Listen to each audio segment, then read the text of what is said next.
উত্তর ফটিকছড়ির শান্তিরহাট বাজারে চট্টগ্রাম এবং রামগড় সড়কে অবরোধ করে রেখেছে সিএনজি শ্রমিকরা।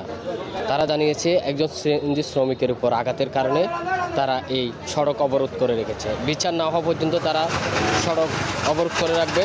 তবে প্রশাসনের আশ্বাসে তারা রাত 8টা পর্যন্ত সময় দিয়েছে। এরপর যদি তারা সেটা সুষ্ঠু বিচার না হয় তারা আবারও সড়ক অবরোধ করে রাখবে বলে আমাদেরকে জানিয়েছে।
আমরা প্রত্যাহার করব। আমাদের সাথে মেম্বার আছে, এই বাজারের সেক্রেটারি আছে, মাইমুরব্বী আছে, এরা সবাই আমাদের কাছে অনুরোধ করছে। চেয়ারম্যান সাহেব কথা বলছে আমাদের মেম্বারের সাথে, এই জন্য আমরা এখন রোগীর ট্রিটমেন্ট করতেছি। আজকে সন্ধ্যা 8টার ভিতরে, রাতের 8টার ভিতরে যদি বিচার না হয় কালকের থেকে আরো কঠোর আন্দোলন হবে। তখন আর কারো কথা, চেয়ারম্যানের কথা, এদেশের প্রশাসনের কথা, কারো কথা আমরা মানব না। এখন আমরা এই কথার উপরে, চেয়ারম্যানের কথার উপরে, মেম্বারের কথার উপরে, বাজার সেক্রেটারির উপরে, কথার উপরে, নিবের উপরে আমরা এখন রাস্তা ছেড়ে দিচ্ছি। আমি আগে জানি নাই, আমি এখন এসে রোগী দেখছি। আমাকে একটা ড্রাইভারে ফোন দিল, ফোন দেওয়ার পরে আমি তার পরিস্থিতি দেখি আমি নিজে রাস্তায় নামছি। আমার ড্রাইভারের গায়ে মারছে, এভাবে হিয়াকো থেকে ফটিকছড়ি পর্যন্ত আমার ড্রাইভারের গায়ে হাত তুলবে, সেটা আমরা কখনো মানি নেব না।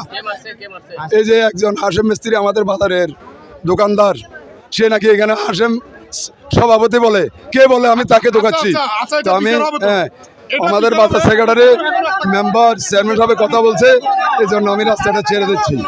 আজকে 8টার ভিতরে যদি বিচার না হয় কালকে থেকে কঠোর আন্দোলন হবে। আরো কঠোরভাবে আসলে প্রায় দীর্ঘ 1.5 ঘন্টা পর্যন্ত আমরা কষ্ট করতেছি।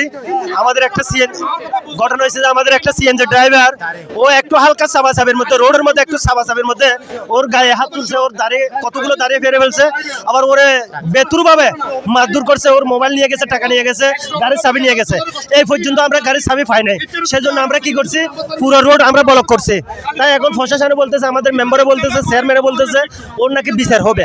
আমরা আপাতত রোড ছেড়ে দিচ্ছি, যেহেতু আজকে সন্ধ্যার মধ্যে যদি কোনো বিচার যদি না হয়, কালকে সকাল থেকে 24 ঘন্টা আমরা আলটিমেটাম দিলাম, ওকে অফ ইন্ডে বাজারের মধ্যে আমরা বিচার করব। যদি না হয় কঠোরভাবে আমরা আন্দোলন নেব।